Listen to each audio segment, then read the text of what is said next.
hopefully if you're out there, you can hear me. I don't know what I changed or what I did, but restarted, reconnected, tried everything I can, so hopefully this is going out to somebody somewhere. And you can see that the Invaders are deep inside Warriors territory with 14.7 seconds remaining here in the first half. You're scored 20-0, and since we've had our technical issues, the Minneapolis Warriors have kicked a field goal, forced a turnover, got a touchdown on a 1-yard run by Isaiah Sims after a nice pass to Lakeem Johnson. And then missed a field goal, and that started this last possession here for the Invaders right before the end of the half. As Tudman is out there with 5 receivers. Nobody in the backfield with him. Snap to Tudman, quick pass, throwing to Soto in the end zone. No pass interference called there. Soto was really trying to get that call, but it's 10.2 seconds left here in the first half. So it looks as though we're back live on the YouTube stream. So I don't know exactly what happened, if it was equipment overheating or what. Our main man, Mr. Frankel, is going to get some extra equipment to try and ensure we're able to bring in the second half. But for now, we're back. And we'll see what we can do here on second and 10 from about the 11 or 12, about the 11-yard line with only 10 seconds remaining in the half. As we kind of motor through this game by fits and starts.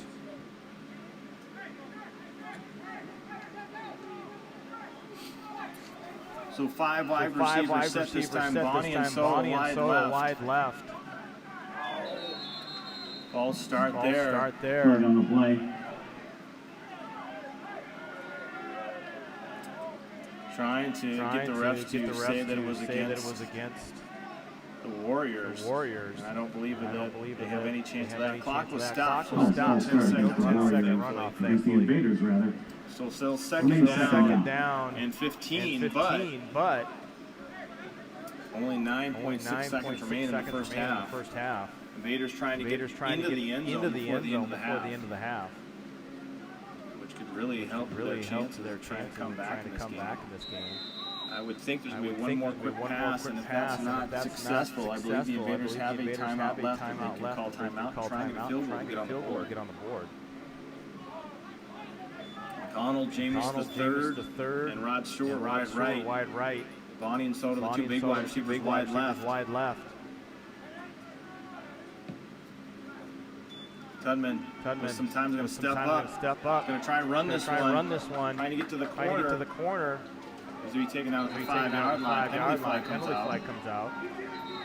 Tudman, the ball carrier. 2.3 seconds left on the clock. See if there's another crackback, another legal block. Down to about the 5-yard line. And Tudman was not able to get in the end zone. The clock is stopped. And that should bring in a field goal attempt from Invaders kicker Lazan to here. Even if it's a potential 15-yard penalty from the 5, it's still within Tahir's range.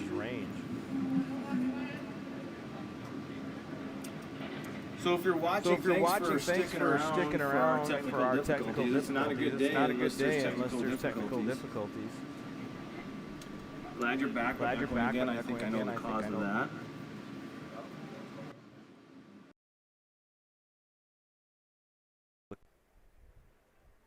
I cannot guarantee I know why I'm echoing, because I do have that other audio off.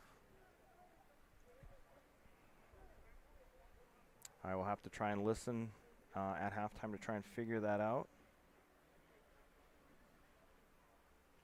20-0 is your score.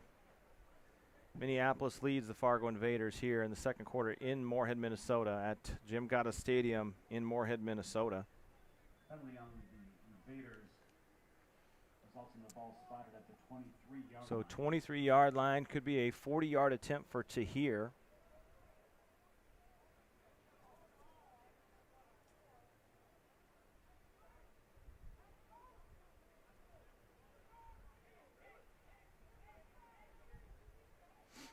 So sorry for the echo, folks.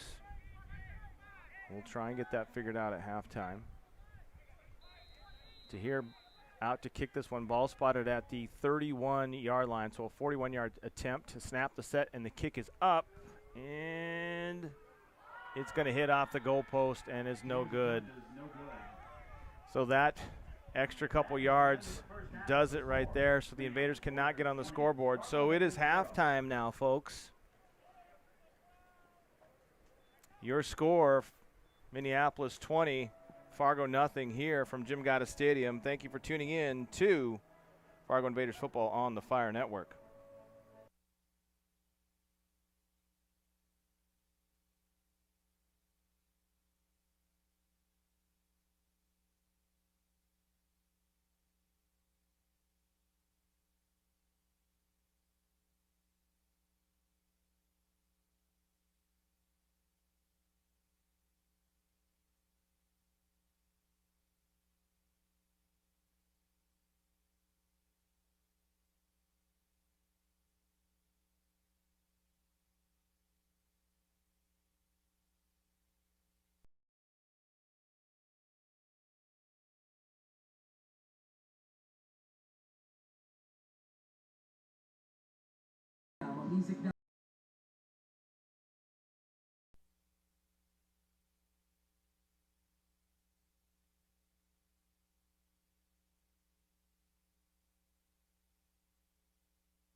All right, folks, back here at halftime at Jim Gatta Stadium as the teams get warmed up. I'll try and go over some of the highlights, assuming I have other things that don't overheat. Your score at halftime, 20-0 in favor of the Minneapolis Warriors. They've taken control at the half so far, 10 points in each quarter. Invaders are still kind of hanging around, had a chance to score right before halftime. Unfortunately, were unable to capitalize on the good field position. What's wrong? I'm still echoing? Dinner awards at 5.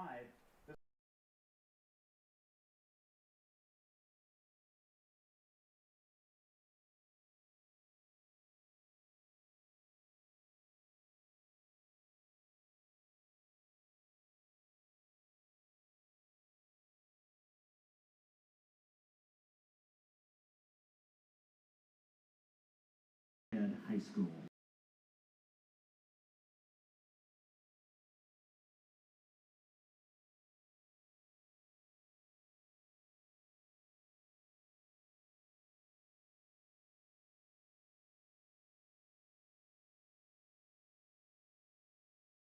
One, and if I turn it here, now we're supposed to be live with audio coming through the video,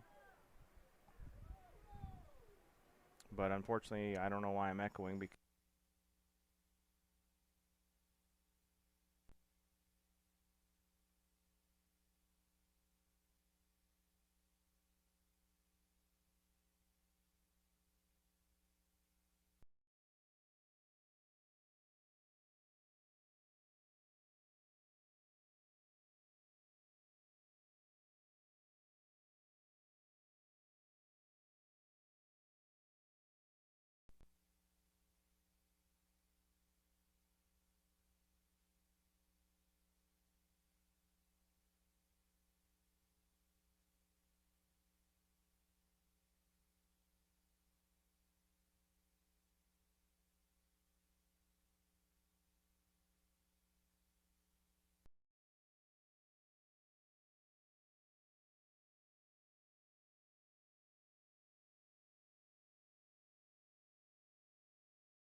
here we are live on the video go.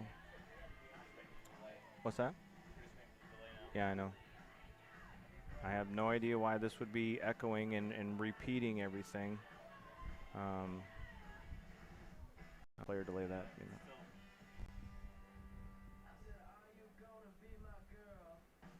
Test, 1, 2, 3. I'm really at a loss as to why it would be echoing because there's nothing else is picking anything up.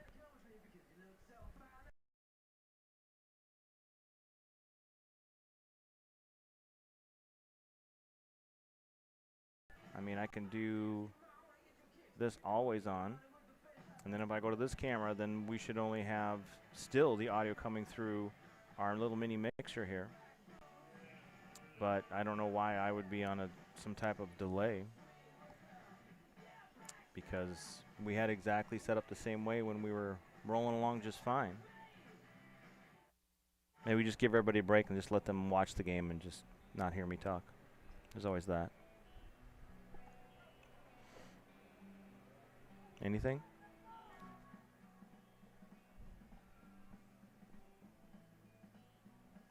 We go back to the video.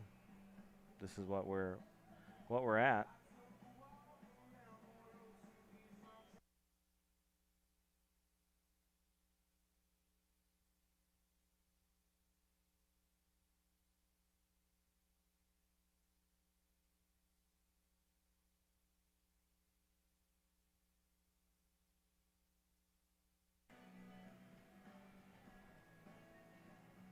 Reminder that the Warriors will receive the second half kickoff. Okay. I've tried my best to keep this going. Halftime stats. Javonte Johnson, 8 of 20 for 127 yards and an interception. James Neal III for Fargo, 1 of 5, 9 yards and an interception. Will Tudman, 3 of 12, 45 yards and an interception. Oh, maybe I wasn't talking there either, was I? Warriors rushing, They've got a total of 12 carries for 26 yards on the day. Invaders got 7 carries for 31 yards. Will Tudman leads all rushers with 3 carries for 21 yards today. Receiving, mixed results for both teams as well. Leading receivers in. Your iPad mic, there is something with your iPad mic. It is picking you up. Huh. I don't know how to change that because it should be muted. This is all good. It's all good. Mm-hmm.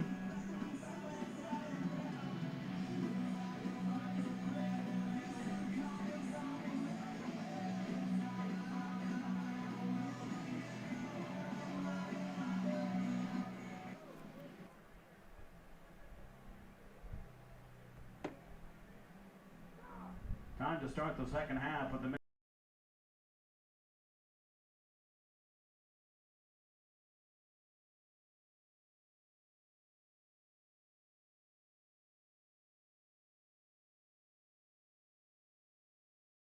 It's a good run.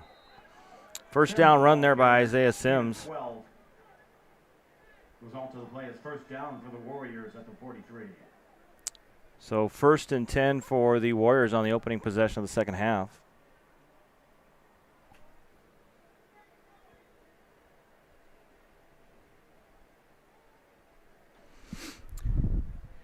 So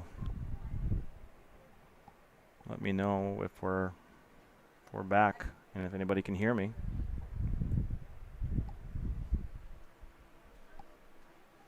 So 1st and 10 for the Warriors here in the second half. After that run by Isaiah Sims for a first down, man in motion. Now trips to the right. Johnson with some time, looking to throw. Steps up, it's going to go deep. It's got a man open. It's caught. 20, 15, 10, 5. Touchdown, Minneapolis to William McKinney. And the Minneapolis Warriors touchdown.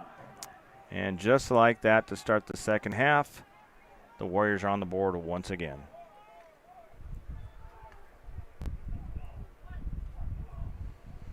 So let me get over to YouTube to see if anybody's there.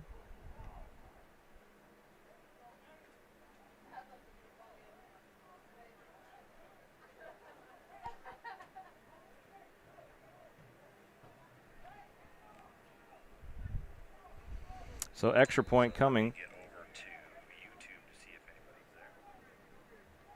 See if I'm echoing at all. Okay, on to attempt the extra point.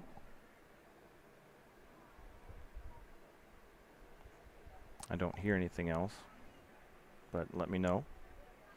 Ostertag with the extra point attempt here in the second half. 26-0 your score now in favor of the Warriors. Can we go up there? No. No. Extra point kick is up, and that is going to be wide right. We're not paying the insurance. Attempt is no good. After the score. Extra point no good by Ostertag, wide to the right. And that score will remain 26-0 in favor of the Minneapolis Warriors. There's 4 people in the live chat. Of course, one's you and one's me. So do you want to chat face-to-face, or should I just type you something? I'm listening. I think it's good. I think we're on. Are you talking to me? Yeah, just wait. You got to hear what I said. Otherwise, it's not going to make any sense. You listen and then you type in the chat back to me so I know you heard me.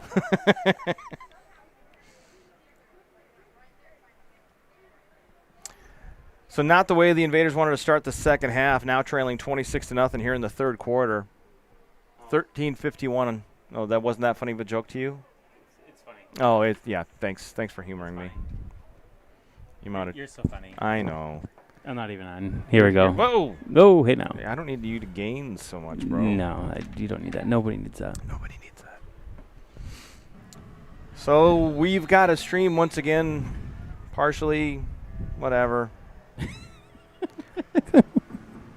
My fault. I'm sorry, Oh my Matthew. God. I'm sorry, folks. I'm sorry. This was my setup, and this was my brainchild to make things easier for us, and my iPad or the software let me down. So kick picked up at the 23-yard line and taken there King on the return for the Invaders. by Cornell King, and he's taken down at about the 34-yard line. 34. It's just amazing to me that we were in my studio for how long? Couple hours. A couple hours having it going, running great. And so now we're here. Yeah, thank you. Turn me down. My gosh. You're I'm a little hot, huh? A little hot. Hey now. I mean, you are hot. That's true. Just, you know what? I just want to take this time to say thank you, Matthew, for all of your hard work. I'm sorry that this didn't work the way that we thought it was going to. I mean, but you know what, folks? If you need massages, check out Crystal and Matthew over at Moorhead Massage and Wellness. I mean, they are some of the best massage therapists in the Fargo-Moorhead area, and I'm not kidding. Everybody raves about him. Tudman is going to fake the handoff. Is going to be taken out of the backfield hard. Tubman sacked on the play. It didn't really fake anybody. No, I don't know if he really wanted to run that one. I think it was a play action, and they were looking to go down the field, but that did not work. So 26-0, your score, not the way the Invaders wanted this day to go, but you know what? So far, every team that has faced this Minneapolis Warrior team has, in a sense, faced a similar fate. The Warriors have capitalized on opponents' mistakes, and they have forced you into bad situations. How many times have we seen in basically a game and a half against the Invaders that they have started multiple possessions inside Invaders territory, if not all the way in the red zone? And so trying to defend against that, it is almost near impossible with the amount of weapons that this Minneapolis Warriors team has accumulated. Tudman back to pass on 2nd and long. He's going to have to escape, and he'll be taken down once again in the backfield. And I believe that was number 93, Brandon Tamset. Just kind of wrestles Tudman down by the back of the neck. So still a lot of time today, almost over 12 minutes, 12:20 here in the third quarter. You know what? This is one game, though. This has not obviously turned out the way the Invaders wanted it to go today. They've had some bright spots defensively. Offensively, it hasn't gone the way that they've wanted to. But at the same time, it's one game. We still got to match up with the SaberCats, the Pioneers, and the Wolves. Still plenty of time to get right for the playoffs, and you're gonna have to face this Warriors team again in the playoffs if you want to go anywhere. Tudman gets this pass out, just over the outstretched hands of Nate Soto. That'll bring up 4th down. Punting situation for the Invaders once again. I see some dejected faces from that Invaders offense, but you know what? You've got to be sharp when you play against a team like the Minneapolis Warriors. It's true. I can't stress that enough.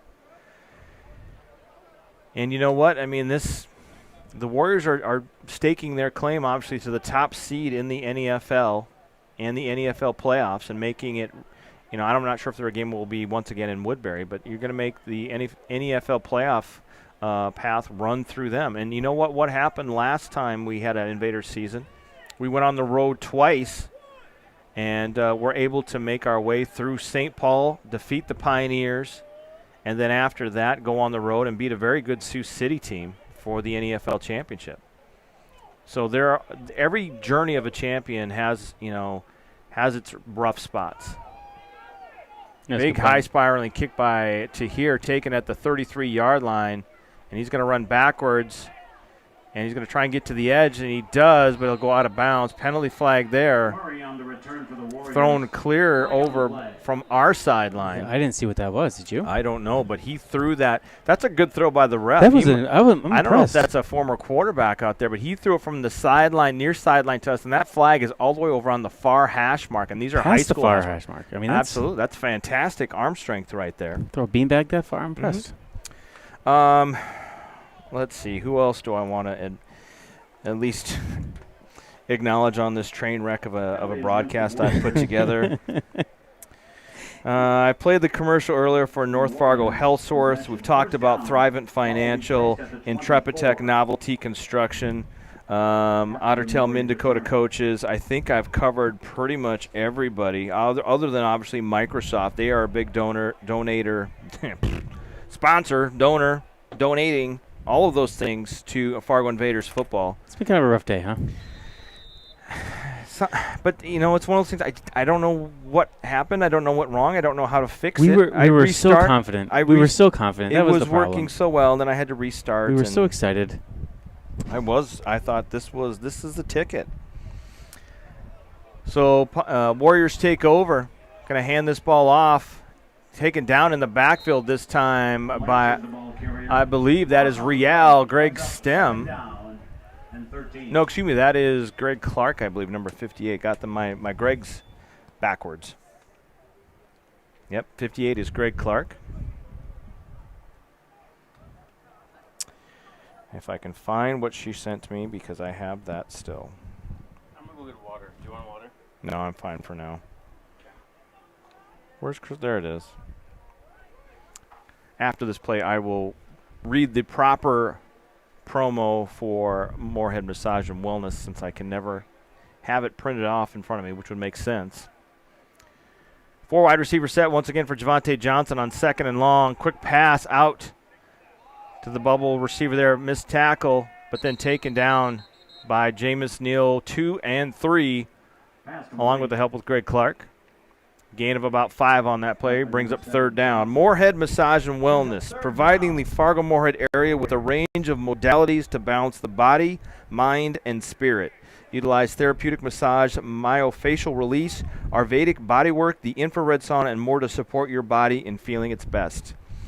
I might need to take our stream into that to get our stream feeling its best, because, doggone it, we're close. 26-0 is your score. 3rd quarter here in Fargo. 10 minutes and counting here in the 3rd quarter. 3rd and long for the Warriors here. 1 back in the backfield, Sims with Johnson. Mahmoud goes in motion, making a trips right formation for the Warriors. Johnson looking to swing out to his back. Pump fakes, goes back across the middle, throws behind Lakeem Johnson. And that'll bring 4th down for the Warriors, and that'll force a punt finally for the Warriors. I believe that's their first punt of the day. Going back to halftime stats, Javante Johnson, 10 of 23. Actually, this is updated as of right now, since we were probably not on the air at the time. Javante Johnson currently 10 of 23, 187 yards, a touchdown and an interception. For the Invaders, Jameis Neal III, 1 of 5 for 9 yards and an interception. Will Tubman, 3 of 13 for 45 yards and an interception. Really, the problem today is Invaders in their offense not able to get going.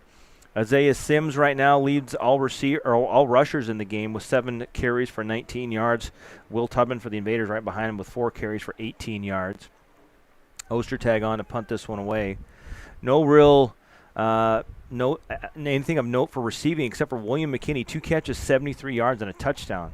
Short punt, angling towards out of bounds. It'll be out of bounds inside Warriors territory, so there's something positive for the Invaders. Now just need to capitalize on that with Will Tubman and this Invaders offense. Fargo Invaders receiving, your leading receiver as far as catches goes, Constance Jackson with 2 for 9 yards. But you've got Nate Soto, 1 for 27, and Sean McMonigal, 1 catch for 18 yards. Defensively on the day, Brandon Torrey's got 5 tackles to lead the Warriors.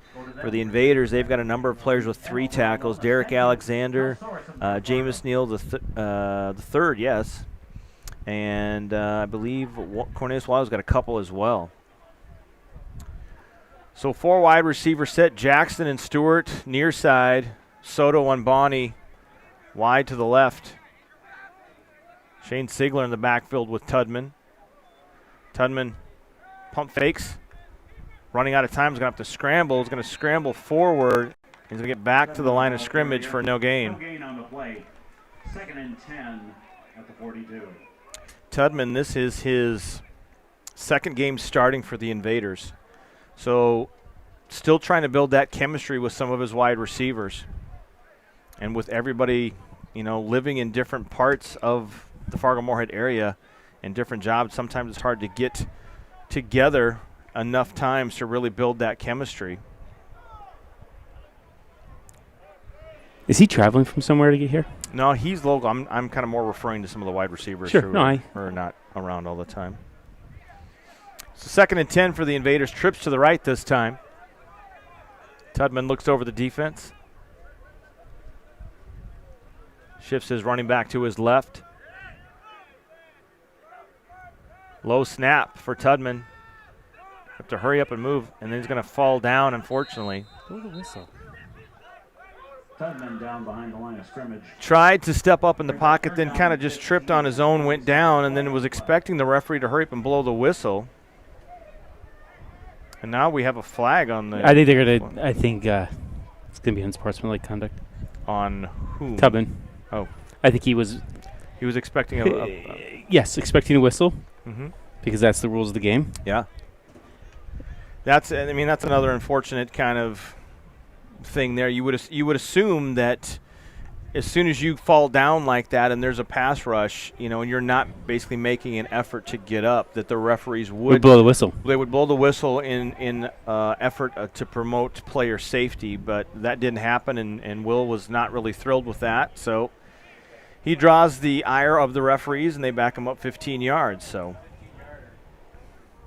So when it kind of rains, it pours.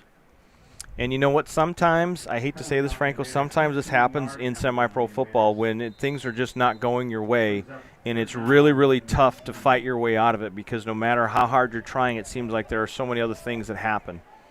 So 3rd and a country mile, Tubman getting set, steps up into the shotgun position next to Sigler. Blitz coming. Tubman's going to have to step up, and he's going to be taken down again. Just no time for him to throw. Long developing pass patterns as well. And they're going to go backwards even farther. So now it's going to bring 4th down. And 1st down is all the way back at the 32-yard line of the Warriors. And currently the ball is positioned at the Invaders' 34. So that's, 18 and 16? That seems like it's more than that. 34 yards for a 1st down. Piece of cake, right? There's a 35-yard play. I've seen you do that on Madden, just saying. Couple times. Yeah. So 4th and long to here out to punt this one away. Invaders' biggest problem this year has been the offensive consistency they need to be where they were 2 years ago. Nice kick this time by Tier. Backs the return man inside the 20 down to about the 19-yard line where he picks it up. Now they just need to make a tackle. Missed tackle there by one of the linemen. Going to make his way through the middle. Still running. Breaks the tackle. Still on his feet. Gets a block. Last man to beat is Tahir, the punter. And he is going to wrestle him out now. And he laterals it to his teammate. He's going to walk forward. Into the end zone. It looked like it was pretty close to being a forward lateral. Punt returned by Murray. They're going to call this one a touchdown. Results in a Warriors touchdown. Lazan hanging on for dear life, doing his best, but once again, punt coverage an issue for the Invaders.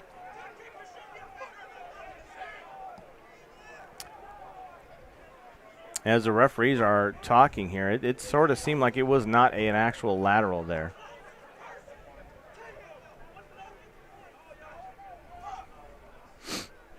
Poster tag on to attempt the extra point. And a penalty on our defensive coordinator. And you know what? He's just making his voice. And I agree. I mean, the inconsistency in the officiating has just been really rough. And, like, when everything is going wrong and then you have the officials against you, not that they're specifically against you, but it's just inconsistent. And it's you got to know the rules of the league that you're in, and it just doesn't seem like they do. We have seen that in different games throughout the season. I know that from the internal talk that I heard down in St. Paul, and from my own personal opinion as a Invaders broadcaster and an Invaders fan, I was not thrilled with the refereeing of the game down in St. Paul.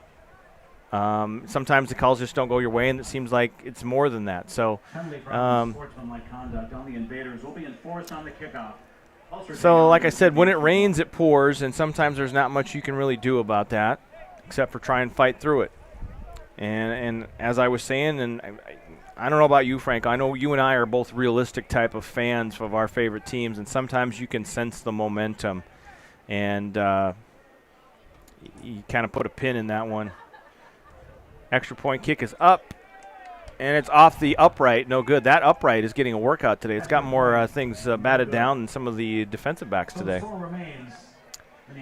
So the biggest keys today, obviously, after this punt return for a touchdown has been turnovers for the Invaders, special teams for the Invaders, giving up the big returns on kickoffs and obviously punt returns.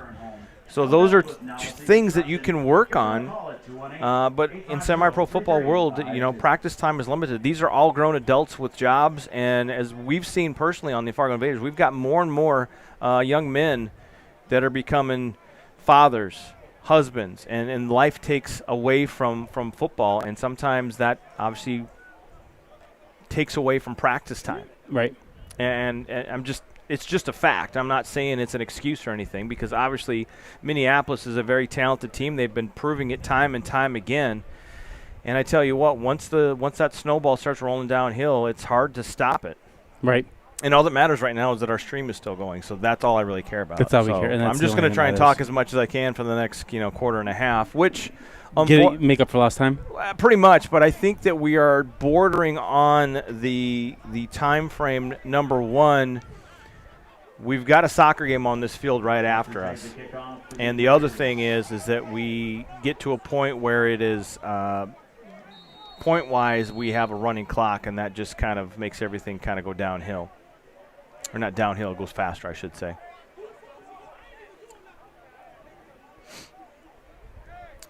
But obviously there are players on both sides, and when things don't go necessarily your way, it's hard to kind of contain the emotions. And all we can do is try and get the ball back and start over again. Kick taken inside the 5-yard line by Tim Devaney down the sidelines. He goes, gets knocked out of bounds. Big hit there. Kickoff return by Devaney. Tim Devaney gets knocked out of bounds outside the 25-yard line. We'll see where the referees mark this. I wanted to say this time was 25-26, but we've got it marked down all the way out to, it looks like, the 30-yard line. First and 10 at the so first and 10 for the Invaders here in the third quarter, trying to save a little dignity, trying to get on the scoreboard. 6:31 remaining in the third quarter. Rough day at the office for the Invaders. Join us next week. I'll have to confirm this because I know that there have not been every game broadcasted from the Twin City SaberCats home field. So stay tuned for later updates if we will be broadcasting that game live from the Twin Cities. But that'll be your next game next weekend down in the Twin Cities. Tudman under pressure. He's going to be taken down right back at about the line of scrimmage. Trying to find someone down the field. It looks like you've got Bonnie and Jackson trying to do some deeper routes. Stewart was closer. Also Soto kind of down deep, but there's just not anybody getting any separation and getting open. I do want to point out that one of the last times that the Minneapolis Warriors had a game, they had a player incident off the field with another player from another team. And that type of behavior in the Northern Elite Football is not going to be tolerated. That's why, to some extent, that penalty on the Invaders bench happened, because obviously we need to respect the referees and make sure that we got referees to ref our games. And there's some time. Constant Jackson had contact there before the ball showed up by number 22, Trez Phelps, but yet no call. So that'll bring up 3rd and 10 now for the Invaders. 5:35 on the game clock. So frustrating day on the field for the Invaders, frustrating day in the booth for me and my little setup. Franco seems pretty chill about the whole thing. That's all that matters. I'm kind of lost in thought with the whole thing. Yeah. I just, it doesn't, just running through different things. And doesn't make sense why it kind of did what it did. But no, it really doesn't. But it did, and it didn't even, the echoing part didn't make any sense either. Hopefully that's correct. Low snap that time to Tudman. Tudman's just trying to stay up. And he'll be taken down the backfield. Another sack by the Warriors. So punting team will come back on the field. 15 at the 25.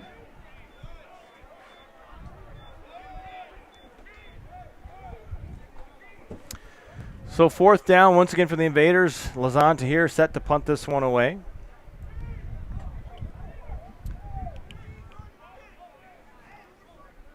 Trying to make sure we get good punt coverage here.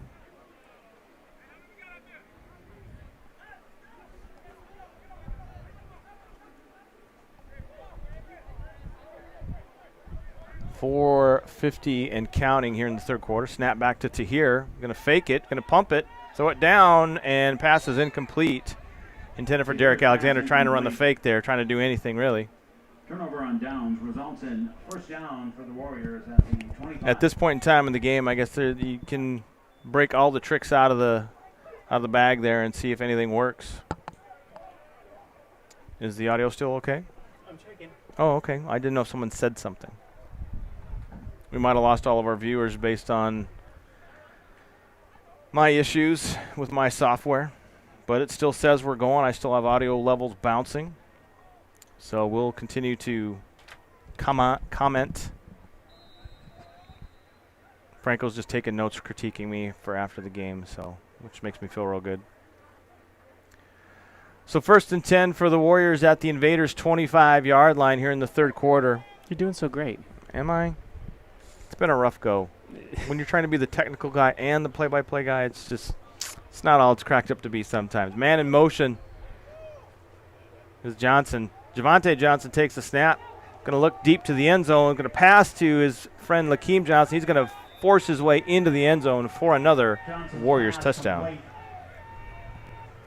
To number 7, Lakeem Johnson. So that'll make the score 38-0.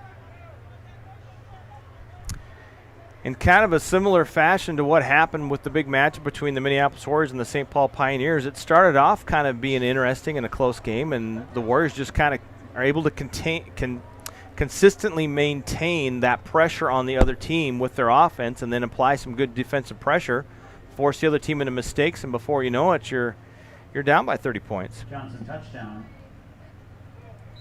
So 36-0 right now in favor of the Minneapolis Warriors. Or is it 38? Johnson trying to go for 2 points here. Snap, going to run it to Isaiah Sims, and he's going to plow his way into the end zone for the 2-point conversion. It's good.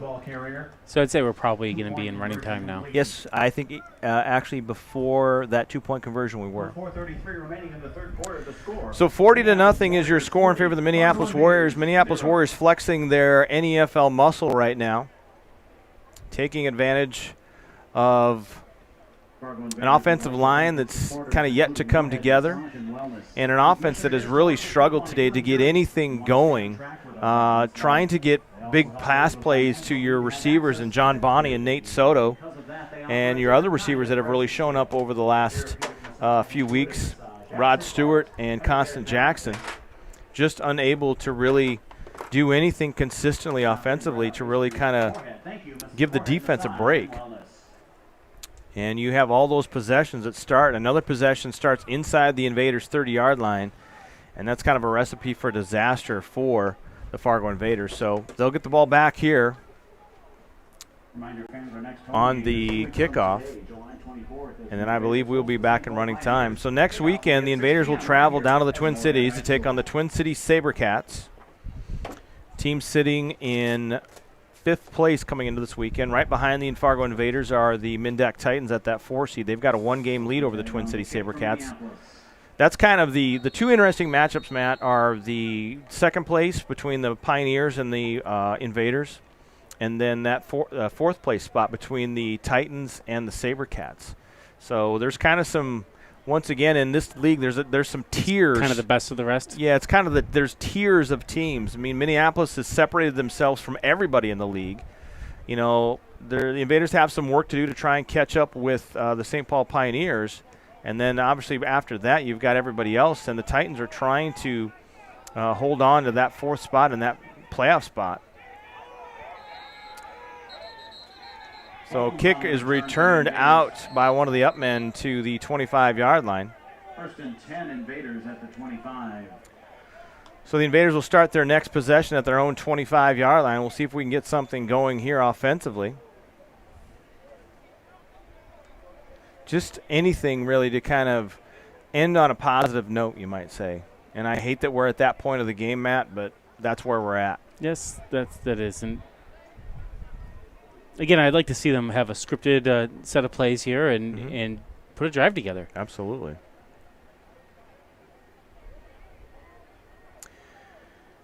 And with games like this and limited practices and stuff, you've got to make sure. I mean, part of the thing, too, in semi-pro football is that kind of that crushing emotional element, Right. to being able to dominate your opponent and then really put that in the back of your mind and question yourself whether or not you can beat them. But, I mean, we saw last time down in Minneapolis, there were opportunities for the Invaders to make plays against this Warriors team. Tudman back to pass. He's going to pass it out. Quick crossing pattern to Constant Jackson. That was a good-looking play. Yep. Touchdown all the way out to the 41-yard line. And that's enough for an Invaders first down. And that was quick. Yes. I think that's really the name of the game. And it is, because obviously in any level of football, the long developing pass plays down the field, while it's great when you connect on those take time, and those take time in the pocket, which Will has not had today. So it's got to be quick and get it out of his hands. You got to have an offensive line that has consistency. Mm-hmm. This whole game is about consistency. So 1st and 10 for the Invaders. Tudman directing everyone. Has a bit of time. He's going to step up in the pocket. He's going to run this one, get out to the 45-yard line, out to the – they will mark him at the 45. I thought they might be generous and give him all the way out to the 46, but that's a gain of 4. So it'll be 2nd and 6 for the Invaders. There are positives. I do like what I've seen out of Will Tudman at quarterback. I really am enjoying – I mean, the scoreboard is not showing anything, but – veteran leadership at the quarterback position. Able to make quick decisions as to what he wants to do. Just unable to really get things going offensively. Handoff this time up the middle to Tim Devaney. Almost got going there, but tackled by number 90, Marshawn Bunch. Gain of just 1 on that play, so we'll bring up 3rd. No gain. Brings up 3rd and 3rd 5. and about 6 now. Devaney, the ball carrier on that last play. So 3rd down for the Invaders. Obviously, they're going to be in 4-down territory. They're going to continue to go for it every time they have the ball to try and get something going. Clock running at 2.5 minutes here in the 3rd quarter.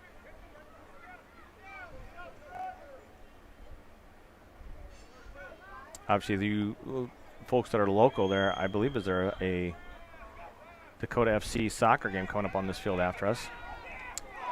Ball comes out, picked up by the running back, Devaney, who goes down the sideline. He pick up the first down. And he should be marked out of bounds enough for a first down. So heads-up play by Tim Devaney as Will Tudman tried to roll to his right, had the ball knocked out of his hand, and Tim Devaney was right there, knew exactly what to do, pick it up and take off running. So that'll be a first down for the Invaders at the 45-yard line of the Minneapolis Warriors. As I would predict right now, the Warriors are going to have some of their other players get a little bit of playing time.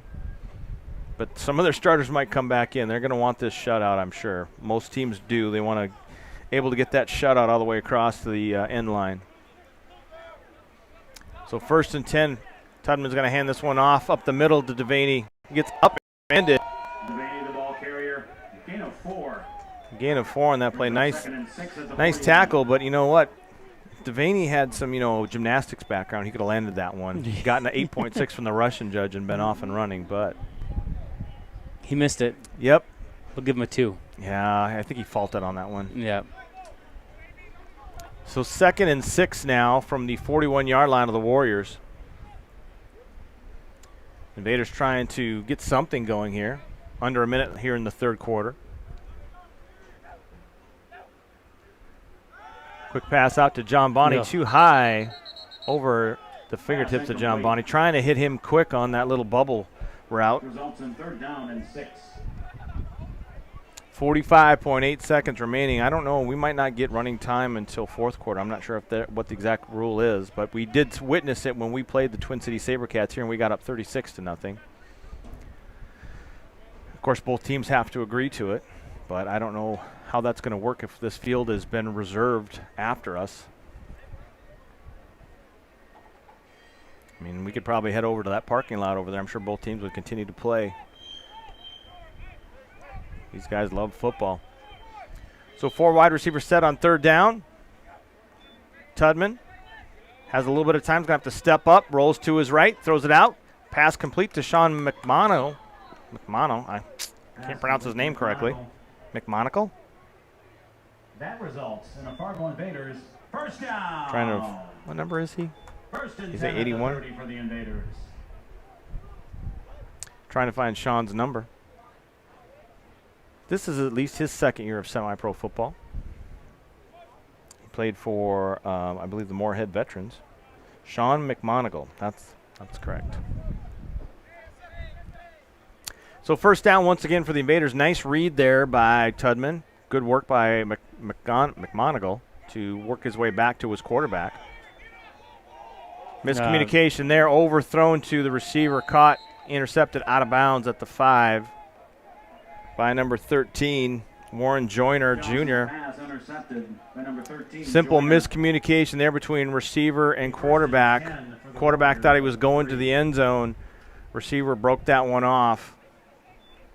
Warren Joyner Jr., Franco, that's another familiar name for semi-pro fans in the Northern Elite Football League. He played for Sioux City, I believe even the year we won the championship 2 years ago. So he's been playing for a while. Excellent defender. Minneapolis 40, Fargo 0. And that's the end of the third quarter.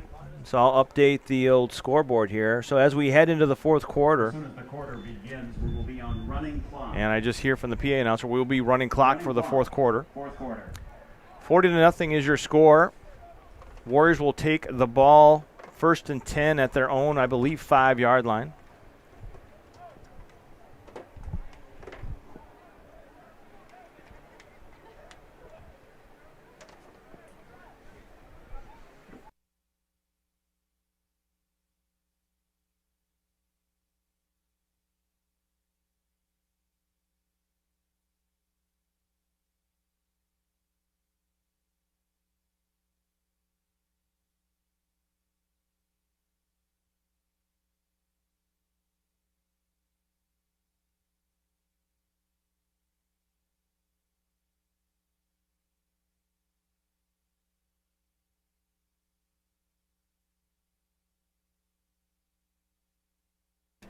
So fourth quarter running clock. First and 10 for the Warriors at their own, I guess, 3-yard line is where they marked it. Johnson taking the snap in his own end zone. I think we've lost our camera operator. No, we've got a different one now. Oh. Johnson scrambling. He's going to throw this one incomplete out of the pocket, so that will be Pass incomplete pass. Brings up second down. So second and 10 from their own 3-yard line. I do like the PA announcer saying we had a goal line stand. A reverse goal line stand. Technically, they're 97 yards away from the goal line. Second and 10 at the 3 for the Minneapolis Warriors against your. I would take a safety here. I would take anything we can get, putting points on the board, just to get that goose egg off of the scoreboard. And it would be nice to see the defense be rewarded for all their hard work.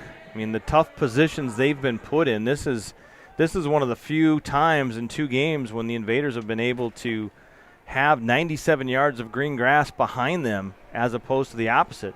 Handoff up the middle, taken down, breaks a tackle, and gets out all the way out to the 7-8 line. So a gain of about 5 on that play. Bring up 3rd and 5 for the Warriors. Brings up 3rd down for the Minneapolis Warriors against your Fargo Invaders defense. So Javante Johnson today is at 212 yards, 2 touchdowns, and an interception. So by Javante's standards here lately, this is one of his lower outputs performance-wise. That's fine by Invaders fans since he's no longer on our team. But still 40 points on the board thanks to their defense and special teams. So 3rd and 5 for the Warriors. Johnson looking out to his across the middle, in and out of the hands, had Mahmoud open for a first down, but drops it. That'll bring up 4th down, 4th and 5 for the Warriors. At the 8. As we have the running clock, and we're at 13 minutes, so 2 minutes already gone off here in the fourth quarter. So Ostertag will come out and try and punt this one away. We'll see if we can get a punt return on this one.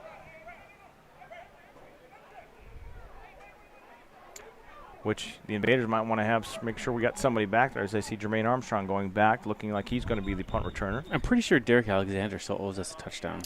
Yeah, well, he did get a touchdown last game 2 weeks ago, but we were not at it. He had a 75-yard interception return for a touchdown. I guess I missed that. I mean, I know I missed that. Well, we missed it because we weren't there. We weren't there, but obviously for me, I was gone for my parents' 50th wedding anniversary, so happy anniversary once again to my parents. 50 years of putting up with each other. Franco can barely put up with me for 5 months during football season.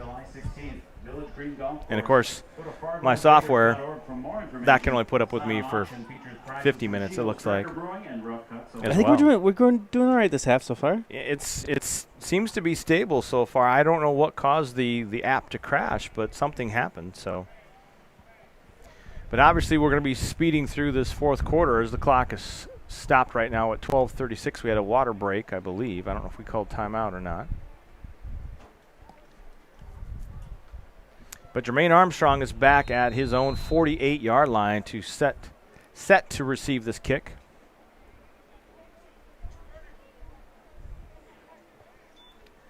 Snap back to Ostertag. Not a good kick. Spiraling, got to wait where it comes down. It's going to hit at the 34 and roll. Jermaine Armstrong picks it up at the 48-yard line, tries to make a couple moves. He'll be taken down. We got the 10s in the way. I want to say at the 45, maybe the 44-yard line. So gains a couple extra yards. But the only thing you can really kind of say negatively about the Warriors today is the missed field goal. I believe they missed an extra point as well.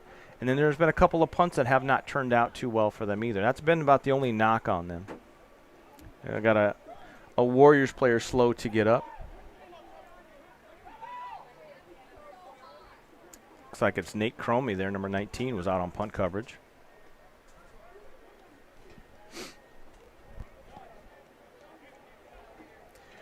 So Invaders once again with the ball here. Fourth quarter situation, down 40-0. Running clock. Clock running right now. About the 11.5-minute mark.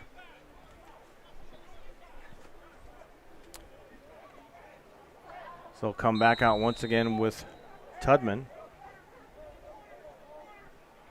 Brandon Jones in the backfield this time. Soto and Bonnie wide left. McMonigal and Constant Jackson wide right.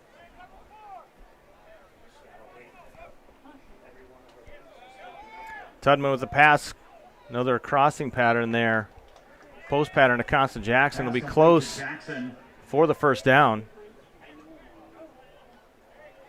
And that's a Fargo Invaders first And they do down. give him the generous spot for the first down. So 1st and 10 for the Invaders at the 34-yard line. 34. Invaders still trying to at least end on a high note here. Yeah, you really do see some good things out of this offense. It's about obviously protecting the quarterback, giving him enough time. And getting familiar with the playbook. I mean, he came in mid-season. Yeah. So 1st and 10 once again for the Invaders. 4 wide receiver set. Brandon Jones set to his left. Snap to Tudman. Draw play to Jones, and that's not going anywhere. That's going to go backwards. Jones, the ball carrier.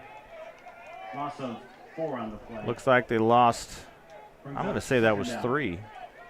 Back from the 34 back to the 37. So 3-yard loss on that play. Just another example of the running game that has not been able to get going. Gosh, Franco, it's been multiple seasons that we've not really seen the running game that we would like. I mean, even the good old-fashioned under center I formation type of running attack. I mean, we don't really see that in semi-pro football anywhere. Or anywhere at this point. Absolutely. I mean, especially in semi-pro football. It's all 4 wide receiver, 5 wide receiver set, and throw it around the place. And, I can finish my thought after this play. So 2nd and 13 for the Invaders. Tudman takes the snap. Quick pass out to McMonigal. Goes off his fingertips. Incomplete. That'll bring up 3rd and long. Back in 2016 when the Invaders were so good, and I would make this prediction that I would love to see that 2016 Invaders team versus this Warriors team. I think that would be just an outstanding match, if that could even be possible. The difference between the Warriors and the Invaders is that the Invaders in 16, they had an unbelievable defense. Right. And they had a power running game where they had C.T. Davis and Brandon Jones. Yep. And, I think there's some other pieces there, and Absolutely. they used their pass To set up the run. To set up the run, but really what it was they weren't allowing anybody to score any touchdowns. Oh, absolutely. Tudman under pressure is going to scramble. He's going to gain a few yards, and he's going to get taken down, so he'll get back to the original line of scrimmage. It'll be 4th and 10 now for the Invaders. And I wouldn't say that necessarily that the reason why there's a big goose egg on the Invaders' side this game is because of the Warriors defense. I think it's because the Invaders offense just sputters out. Oh, it has been, and it's been a struggle since game 1, week 1 of the season, which would have been that game out in Rapid City, South Dakota against the Rapid City War Eagles. There's been an inconsistency. There's been an unfamiliarity with the quarterbacks and receivers and just in general. So, I mean, it's a learning process. Obviously, this year we started full-time. Finally, we got this year going with the new coaching staff.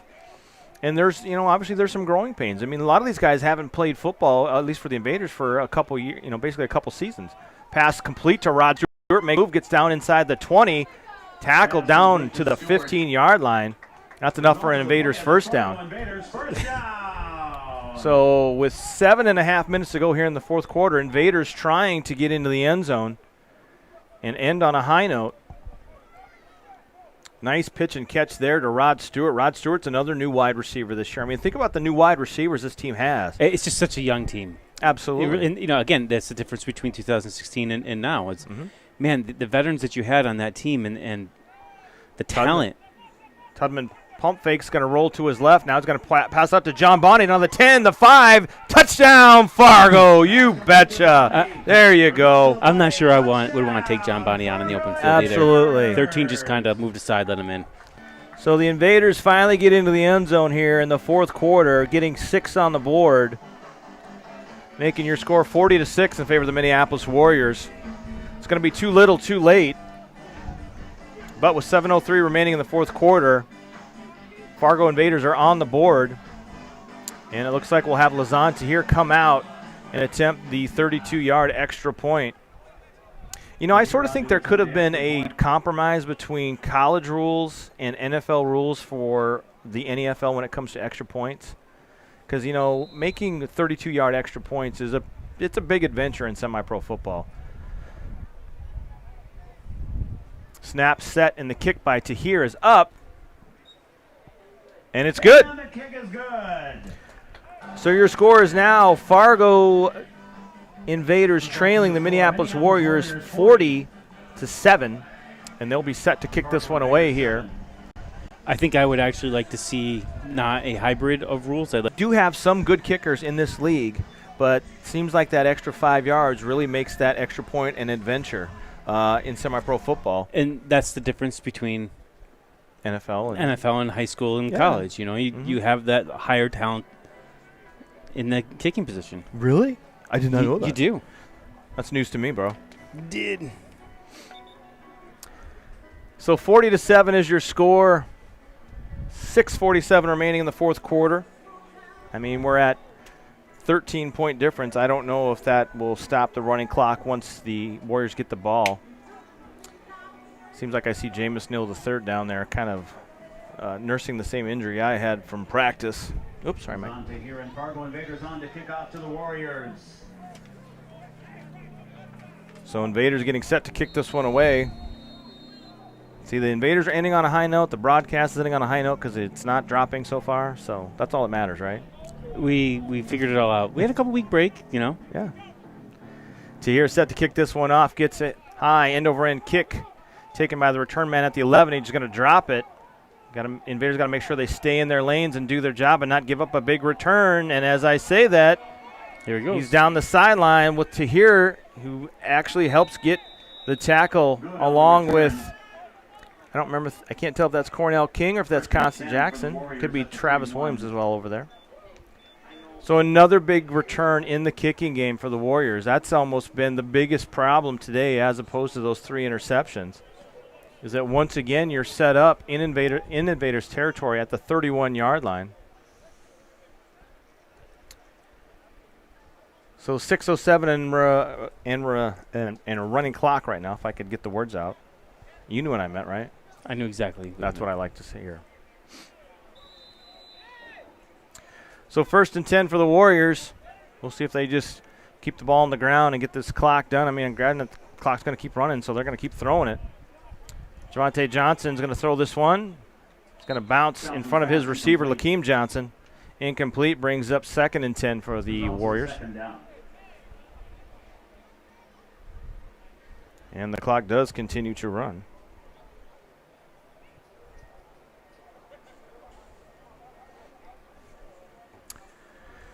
So once again, the Invaders will try and regroup this week, head to practice, and then get set to travel down to the Twin Cities to take on the Twin Cities SaberCats today.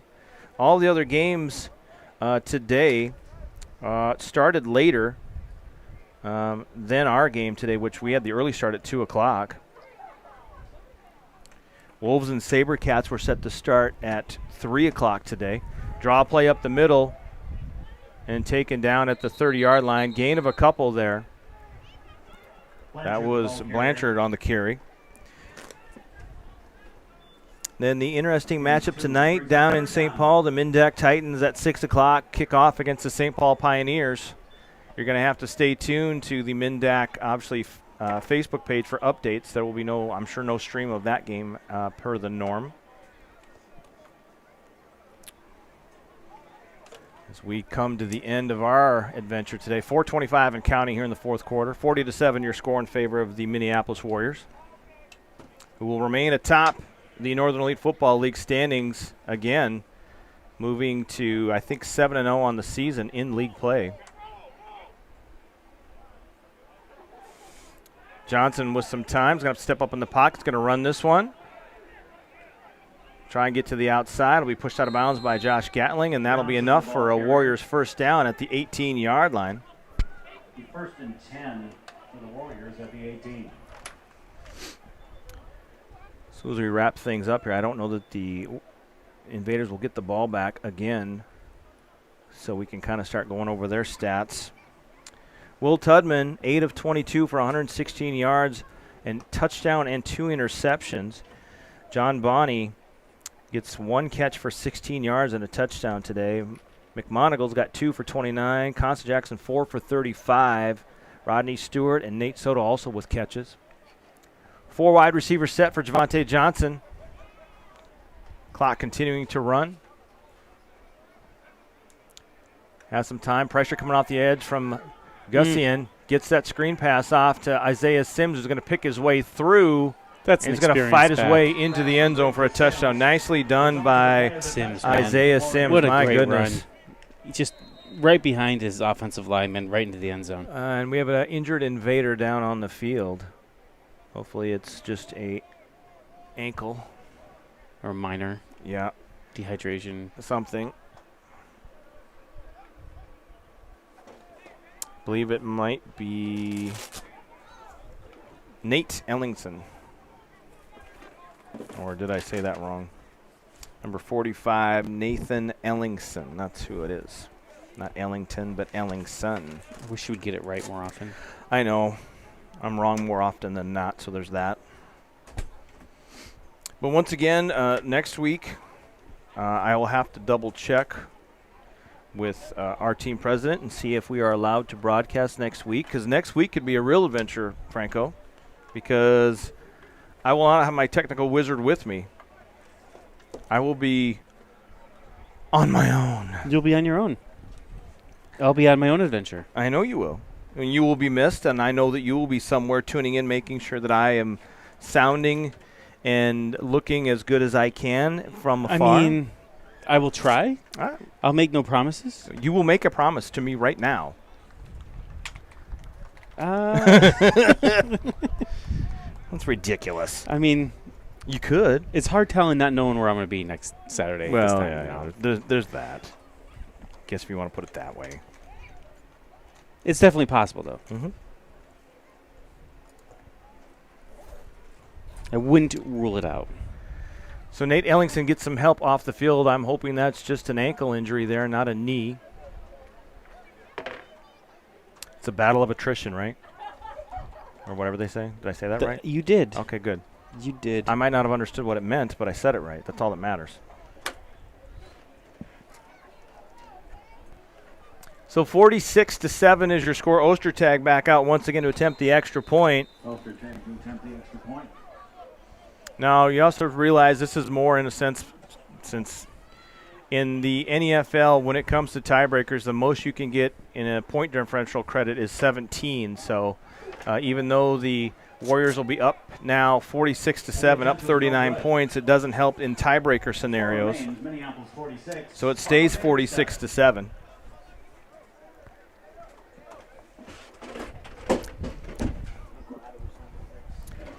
So the Invaders will get the ball back with 2:39 to go with a running clock scenario. As we start packing things away as we're mid-broadcast. Well, we have a little bit of time constraint here. We got a time constraint because we do have soccer matches coming up that are booked on this field. So that's obviously part of the reason why we've had games at 2 o'clock here at Jim Gata Stadium. Next home game in 2 weeks against the St. Paul Pioneers, we'll have a 6 p.m. kickoff, unless I'm obviously misinformed, which usually happens. But we will be back here in 2 weeks from Jim Gata Stadium.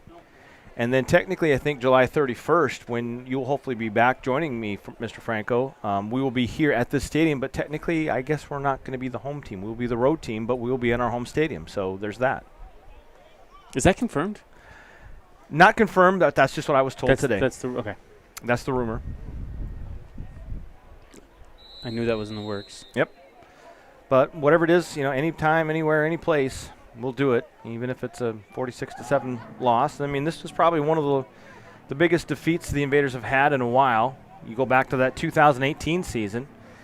And granted, that 2018 season didn't end the way we wanted it to, but that 2018 season set us up for the 2019 season and that championship run. So everything's building blocks for the future.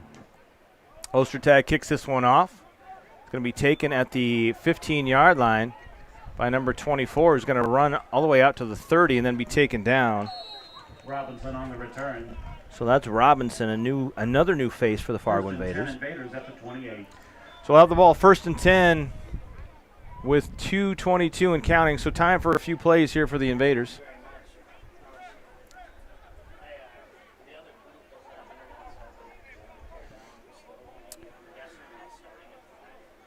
So before you go off on your adventures, to this point in the season, you have any thoughts about this team and where we're headed? I just think it's a very young team. I think that getting people at practice is going to be really important to get used to the new quarterback, the quarterback getting used to the team, or the team for him. It's a work in progress. Yep. If we could develop a little bit more of a run game, I think that would help the offensive line. I think it would help the receivers and the quarterback. So I think defensively, we're still there. I think we're still. There's some missing pieces and parts at times, but I mean, when they play up to their capability, they can make some things happen. Shane Sigler takes a handoff, gets to the outside, and gets out to the 30-yard line. Only a gain of 2. Gain of 2. So 1 minute, 23 seconds and counting here in the fourth quarter with our running clock. I think recruiting. Recruiting is always key in semi-pro football. That's one thing that you have to give the Minneapolis Warriors credit. They have been able to recruit. I mean, if you can get a guy like Isaiah Sims from the St. Paul Pioneers to go across town and join the Minneapolis Warriors, you've got a program that people want to be a part of. And obviously up here in Fargo, it's a different animal here in the Fargo-Moorhead area. We're not Minneapolis, St. Paul, and all those suburbs down there. But they're building something here in Fargo, whether it be this year or next year, that they're going to be awfully good. Tudman. Pass, slant pattern to Soto. Gosh, he catches that one. He's got a lot of room. I really like this core coaching staff that we've put together this year. I think there's lots of promise here. Mm-hmm. It's kind of that slump after you win a Super Bowl. Yeah, exactly. I like to think that you're building something towards later this postseason, maybe a postseason run, and if that doesn't happen, you're building towards next season. Bit by bit, step by step. Some of these new guys that have become a part of this team are going to be part of this team for a long time, hopefully. Yep, and that's what you need. I mean, you need an offensive line that there's mainstays. Mm-hmm. You don't have to have all 5 to come back every season, but you have to have a core group that you just cannot win with the game of musical chairs. Absolutely. You just can't do it. It's like a quarterback sack there of Tudman. I don't know if that's a turnover or not, but that's going to end it, folks. So your final score from Jim Gotta Stadium here in Moorhead, Minnesota at Moorhead High School is your final score is 46-7 in favor of the Minneapolis Warriors. They remain atop the Northern Elite Football League while the Invaders stay in third place and drop to 4-3 on the NEFL season. We'll be back here in Moorhead in 2 weeks, but next week we'll be down in the Twin Cities as the Invaders take on the Twin City SaberCats. And let me get you that start time before we sign off here. One more click. Next week at Twin City SaberCats at Spring Lake Park High School at 3 p.m., another afternoon game. So hopefully with any luck we'll be back there at that time and bringing you the game. So until next time, folks, from Matthew F1 Franco, myself, Jay Stin, we'll see you next time. Yep, you betcha. Bye.